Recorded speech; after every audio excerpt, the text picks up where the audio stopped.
มาพี่น้องทุกคนกินนี่คือพายางออกละอย่ามาทาให้เบิ่งเนาะเดี๋ยวน้ำวิเป็นคุณปลาน้อยปลาใหญ่ก็จะขึ้นมาหายใจมันหายใจยากว่าน้ำคุณหลายปลานวลจันทร์2 ปีแล้วปล่อย2 ปีปลานวลจันทร์ปล่อย2 ปียังจำนิ้วมืออยู่เห็นบ่รอยดกเด็กปลาขาวปลานวลจันทร์พุ่นปลานวลจันทร์พุ่นเห็นบ่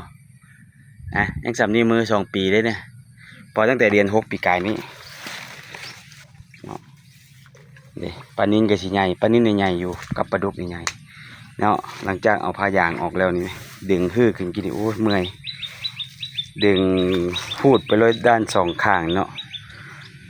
ที่แรกก็เอามีดตัดคัตเตอร์ตัดคือว่าโอ้ยมันดึงได้พอดึงไปแล้วมันก็ออกบ่ได้ดึงยากปานใดนี่แหละคือพักตบขึ้นก่อนหน้ามันยังเต็มอยู่นี่แหละอันนี้แมนบ่มีผ้ายางแล้วเดี๋ยวเฮามาเบิ่งน้ำกันหลังจากที่มันบ่มีผ้ายางประมาณอาทิตย์หนึ่งบ่ปลานิลตัวบักใหญ่ตัวนั้นเห็นบ่น้ำมันขุ่นมันขึ้นมาหายใจเต็มหน้าน้ำนิดนึงเอามาให้เบิ่งเลยนี่ถ่ายมาให้เบิ่งผู้ใด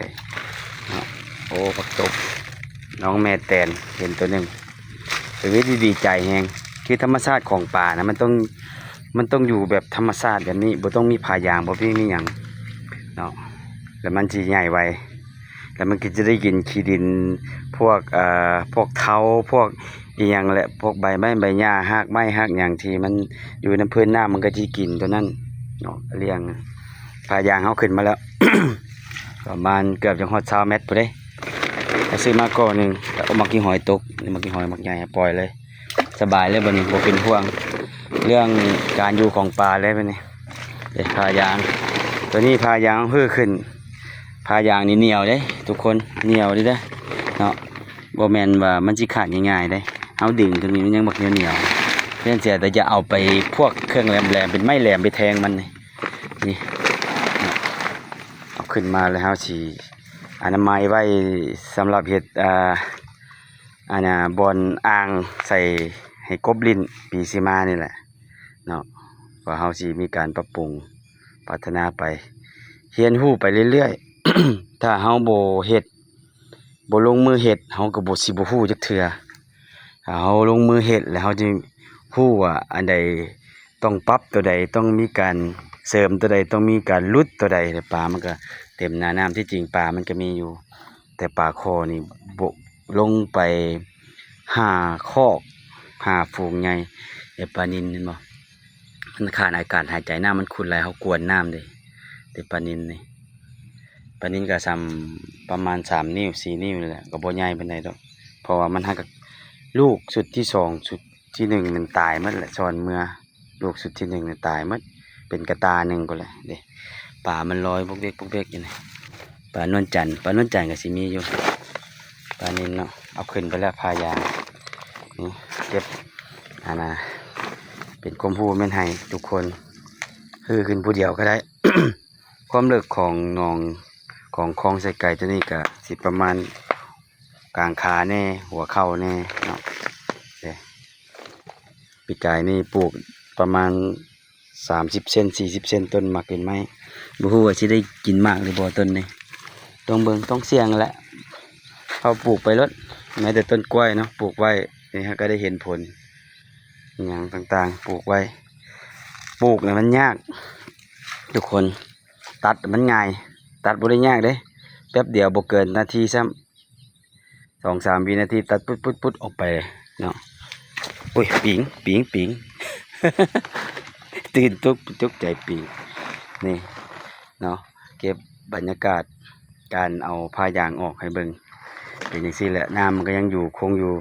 รอเบิ่งว่าอีกจากประมาณจักมื้อ น้ำมันจังสิเริ่มใส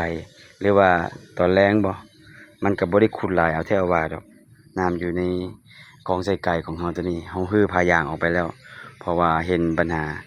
มันผ้ายางเฮาฟูขึ้นตั้งแต่ปีกายช่วงเดือน8เดือน9ช่วงเดือน8เดือน7นั่นแหละน้ำมันหลายฝนตกแล้วมันซึมเข้ามาแล้วมันฟูขึ้นแหละปลามันบ่มีบนอยู่บัดนี้ปลามันละเลื่อมันจะลอยอยู่ในหน้าผ้ายางอยู่เทิงพี่เนาะ ก็เลยเอามักกี้หินตั้งแต่ปีกายน่ะถ่วงไว้ยามแรงก็บ่เป็นหยังน้ำแรงเขาเติมน้ำใส่เลยว่าน้ำมันก็บ่ได้บกหลายมันก็เติมน้ำใส่มันก็อยู่เนาะพะยางถ้าฟังเบิ่งปีนี้มามันสิอยู่หรือบ่อยู่เพราะว่าพื้นที่ดินมันเป็นจังซี่เนาะเราต้องมีการปรับปรุงใหม่อันนี้มันลอยขึ้นอยู่หน้าน้ำละปลานิลปลานวลจันทร์เนาะตัวนั้นปลาดุกตัวนั้นตัวนี้บ่เอาปลาดุกลงเด้อปลาดุกมันจะแพร่หมู่มันจะกินปลาน้อยส่วนหลายมันจะแหบกินปลาน้อยไล่กินปลาน้อยปลาดุกกิน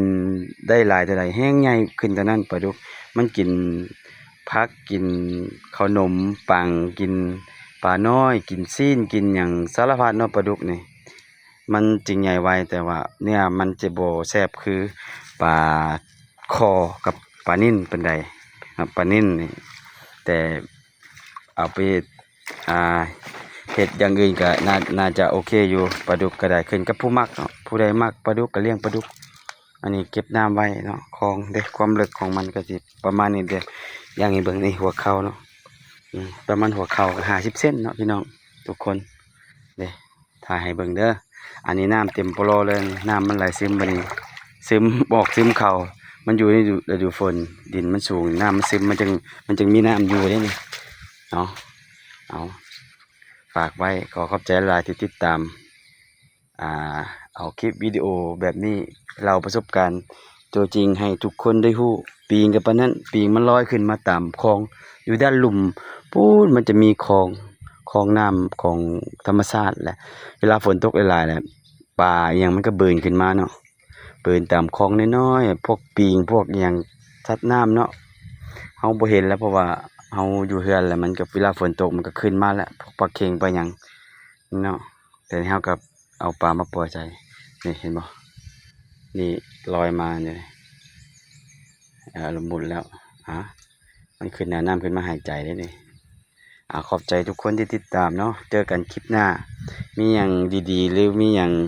แนวที่เป็นบทเรียนแนวที่พัฒนากะสิเอามาบอกให้ทุกคนได้รู้ว่าการขุดคลองไส้ไก่นี่มันเป็นแบบใดบางทีอาจจะตกแรงอาจจะมีการปรับปรุงขุดบ่อนใดบ่อนหนึ่งให้มันเลือกกว่าเก่าเพราะว่ามันอยากตื้นโพดเฮาเอาปลาใส่แล้วมันจะแคบมันจะได้น้อยเนาะพื้นที่เฮาเฮ็ดน้อยแต่เฮาก็จัดสรรปันส่วนให้มันได้ตามเหมาะสมเนาะบ่อนเฮ็ดเวียกแน่บ่อนปลูกฝังแน่บ่อนเลี้ยงปลาแน่ก็พยายามจัดแจงให้มันบริหารให้มันได้ให้เหมาะสมเนาะขอบใจหลายๆที่ติดตามเจอกันคลิปหน้าผู้ใดมักแบบคลิปแบบนี้ก็กดแชร์หรือว่าไลค์ให้เป็นกำลังใจในการถ่ายทำวิดีโอต่อๆไปเนาะขอบใจ